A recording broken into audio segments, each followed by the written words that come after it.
Aunque no se ve a simple vista, la retícula es una herramienta de la composición que sostiene prácticamente todos los diseños. Estas líneas de aquí son las retículas.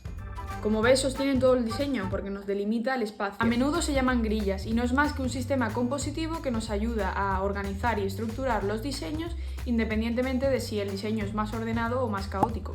Nos ayuda a ubicar el texto, las imágenes y cualquier otro recurso gráfico dentro de nuestra composición. Y en piezas como catálogos va a ser prácticamente indispensable. Te animo a que le des like y la próxima vez que veas un cartel, un menú o lo que sea, analices y traces líneas imaginarias en tu cabeza. Porque sí, la composición también es marca.